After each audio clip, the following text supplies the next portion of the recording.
Hello everyone, a very energetic good morning to all of you. As you know that I'm Simran Khatun and I'm a student of DC by Ansari sir. Guys, जैसा कि आप लोगों को पता है कि हमारे English speaking में बहुत सारी चीज़ों की ज़रूरत होती है, तो आज का हमारा टॉपिक है मॉडल्स भर। मॉडल्स भर में आज हमारा टॉपिक है कि कुड के साथ और भी वर्ड जुड़ जाए तो उसका यूज़ हम कैसे करेंगे। जैसे कि आज का हमारा टॉपिक है could have been, could have had and could have had to.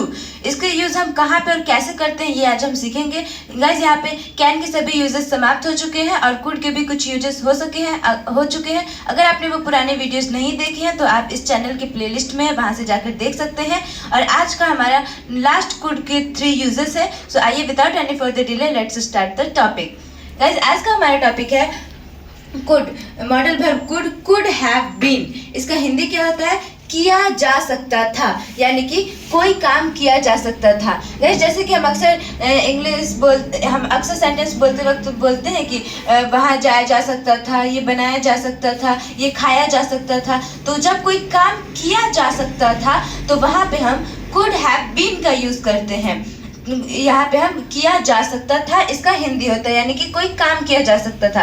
इसका स्ट्रक्चर होता है subject plus could have been plus V3 plus other word. यहाँ पे हम इसका वर्ब का थर्ड फॉर्म यूज करेंगे क्योंकि यहाँ पे किया आ की आवाज आ रही है लास्ट में और ये पास्ट में भी है था, तो इसलिए हम यहाँ पे वर्ब 3 का यूज करेंगे। Subject plus could have been plus V3 plus other word, ये इसका स्ट्रक्चर हो गया। आइए कुछ एग्जांपल्स देखते हैं। जैसे कि उसे घर भेजा जा सकता था, यहाँ पे आया जा सकता था, ये भी कोई काम हुआ, उसे घर भेजा जा सकता था, तो ये भी कोई काम हो रहा है, तो यहाँ पे भी हम कुड हैव बीन का यूज करेंगे। आइए अकॉर्डिंग टू स्ट्रक्चर बनाते हैं। फर्स्ट में यहाँ पे सब्जेक्ट, तो सब्जेक्ट क्या है? उसे का ही, और उसके बाद है कुड हैव बीन, तो यहाँ पे हम ही के बाद लिखेंगे कुड हैव बीन और उसके बाद है V3, तो भेजना का होता है सेंड, इसका फर्स्ट फॉर्म होता है सेंड और इसका वर्ब 3 होता है सेंड का सेंट, तो इसलिए यहाँ पे हम वर्ब 3 सेंट का यूज किए हैं भेजना के लिए।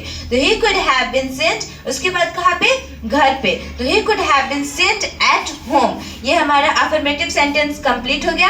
अब आइए इसका निगेटिव देखते हैं। यहाँ पे बस हम निगेटिव में नॉट को 3 नंबर पे रख देंगे। यहाँ पे बस अगर निगेटिव सेंटेंस है तो यहाँ पे हम इसे 3 नंबर पे नॉट को रख देते हैं, तो ये हमारा निगेटिव सेंटेंस कंप्लीट हो जाएगा, बाकी सब सेम रहेगा। जैसे कि यहाँ पे ही, उसके बाद ही कुड और उसके बाद यहाँ पे नॉट को 3 नंबर पे रख देंगे, उसके बाद जैसे ही सेम सेंटेंस है उसे रख देंगे। He could not have been sent at home, ये हमारा निगेटिव सेंटेंस कंप्लीट हो जाएगा। अब आइए इसका नेक्स्ट देखते हैं कुड का हम सेकेंड यूज कैसे करें। कुड के साथ जब और कोई वर्ड जुड़ जाता है तो उसका यूज हम कब, कहाँ और कैसे करते हैं, आइए देखते हैं। सेकेंड है हमारा कुड हैव हैड।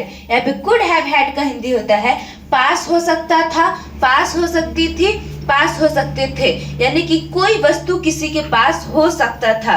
जैसे कि हम अक्सर सेंटेंस बोलते हैं कि उसके पास एक घर हो सकता था, उसके पास बहुत सारे पैसे हो सकते थे, उसके पास बहुत सारे ज्वेलरीज हो सकती थी। ऐसे सेंटेंस हम अक्सर बोलते हैं। तो जब किसी के पास कोई चीज हो सकता था तो वहां पे हम कुड हैव हैड का यूज करते हैं। आइए इसका स्ट्रक्चर देखते हैं। इसका स्ट्रक्चर होगा subject plus could have had plus thing name, जो भी हमारा थिंग है, जो भी चीज है उसे हम यहाँ पे रख देंगे। Subject plus could have had plus thing name, और उसके बाद इसका एग्जांपल देखते हैं। जैसे कि उसके पास एक अच्छा घर हो सकता था, यहाँ पे आया एक अच्छा घर हो सकता था, यानी कि किसी के पास कुछ हो सकता था के सेंस में आया, तो यहाँ पे हम कुड हैव हैड का यूज करेंगे। अकॉर्डिंग टू स्ट्रक्चर बनाते हैं इसे।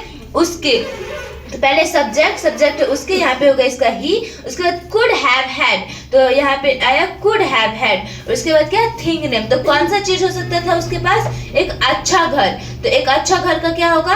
A good house. He could have had a good house. ये हमारा अफर्मेटिव सेंटेंस कंप्लीट हो गया। अब गाइस इसका हमें निगेटिव बनाना है, तो यहाँ पे भी हम बस नॉट को 3 नंबर पे रख देंगे। जैसे कि यहाँ पे देखिए ही कुड और नॉट को बस 3 नंबर पे रख देंगे। He could not have had a good house, यहाँ पे हमारा ये निगेटिव सेंटेंस कंप्लीट हो जाएगा। गाइस अब आइए इसका एक नेक्स्ट देखते हैं। नेक्स्ट है यहाँ पे थर्ड नंबर कुड का use, could have had to. इसका हिंदी क्या आता है? जिस सेंटेंस के लास्ट में यहाँ पे आया ना पढ़ सकता था, नी पढ़ सकती थी, ने पढ़ सकते थे, यानी कि कोई काम करना पड़ सकता था, जैसे कि उसे अंग्रेजी बोलना पड़ सकता था, हमें वहाँ जाना पड़ सकता था, हमें आपके घर आना पड़ सकता था। ऐसे हम अक्सर सेंटेंसेस बोलते हैं। तो जिस सेंटेंस के लास्ट में ना पड़ सकता था आया, वहाँ पे हम could have had to का यूज करेंगे। आइए इसका स्ट्रक्चर देखते हैं। इसका स्ट्रक्चर है यहाँ पे पहले subject plus could have had to plus V1 plus other word. इसका एग्जांपल्स देखते हैं। मोनिका को अंग्रेजी बोलना पड़ सकता था, यहाँ पे आया ना पड़ सकता था, यहाँ पे इसका पहचान हो गया ना पड़ सकता था। मोनिका को अंग्रेजी बोलना पड़ सकता था, तो इसका अकॉर्डिंग टू स्ट्रक्चर बनाते हैं। फर्स्ट है सब्जेक्ट, तो सब्जेक्ट मोनिका का यहाँ पे मोनिका। उसके बाद could have had to, तो यहाँ पे लिखेंगे could have had to।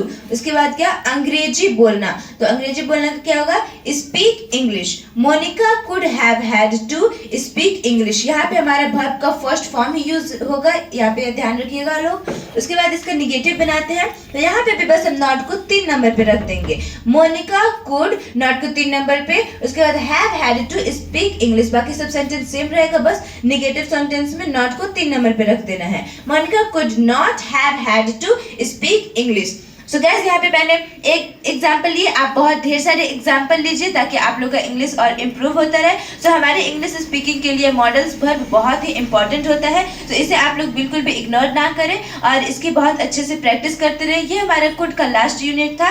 Guys, जुड़े रहिए डीएससी के साथ, यहाँ पे आप लोगों को और नए नए कॉन्टेंट और नए नई चीज़ें मिलती रहेंगी, जिससे कि आपका इंग्लिश और भी इन्हांस होता रहेगा।